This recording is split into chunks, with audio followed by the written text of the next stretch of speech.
after a 33-year leave of absence from his alma mater, I am pleased to present to you Dr. William Gates.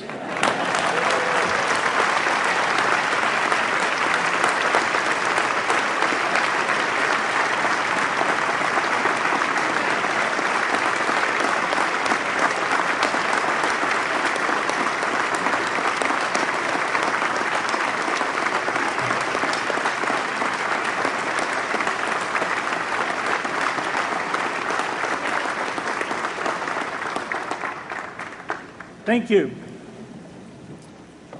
President Bach, former President Rudenstein, incoming President Faust, members of the Harvard Corporation and the Board of Overseers, members of the faculty, parents, and especially the graduates.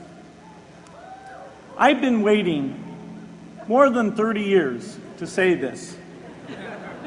Dad, I always told you I'd come back and get my degree.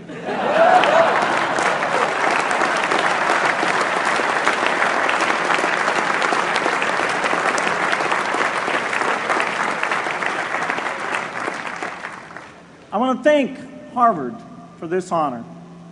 I'll be changing my job next year, and it will be nice to finally have a college degree on my resume. I applaud the graduates for taking a much more direct route to your degrees.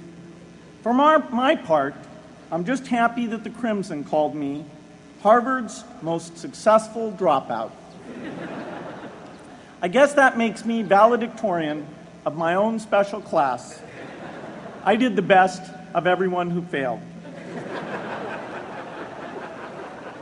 But I also want to be recognized as the guy who got Steve Ballmer to drop out of business school.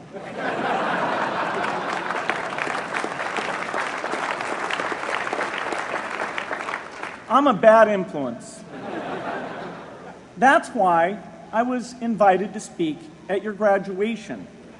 If I'd spoken at your orientation, fewer of you might be here today.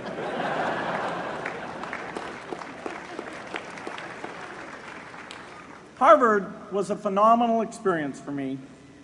Academic life was fascinating.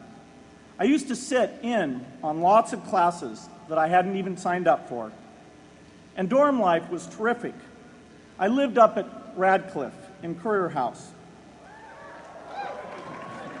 There were always a lot of people in my dorm room late at night discussing things because everyone knew that I didn't worry about getting up in the morning. That's how I came to be the leader of the antisocial group.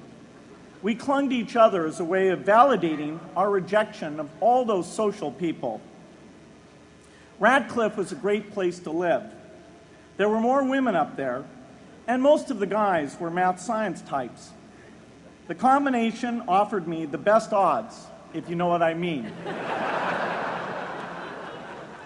That's where I learned the sad lesson that improving your odds doesn't guarantee success. One of my biggest memories of Harvard came in January 1975 when I made a call from Currier House to a company in Albuquerque, New Mexico that had begun making the world's first personal computer. I offered to sell them software. I worried they would realize I was just a student in a dorm and hang up on me. Instead, they said, "We're not quite ready. Come see us in a month," which was a good thing because we hadn't written the software yet.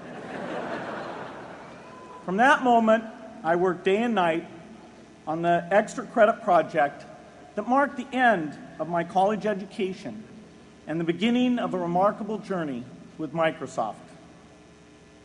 What I remember above all about Harvard was being in the midst of so much energy and intelligence.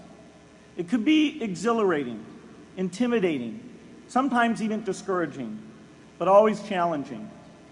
It was an amazing privilege, and though I left early, I was transformed by my years at Harvard, the friendships I made, and the ideas I worked on.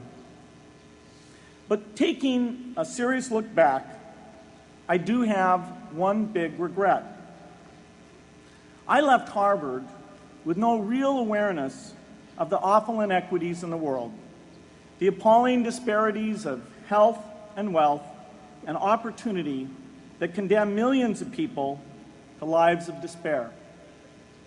I learned a lot here at Harvard about new ideas in economics and politics. I got great exposure to the advances being made in the sciences. But humanity's greatest advances are not in its discoveries, but in how those discoveries are applied to reduce inequity.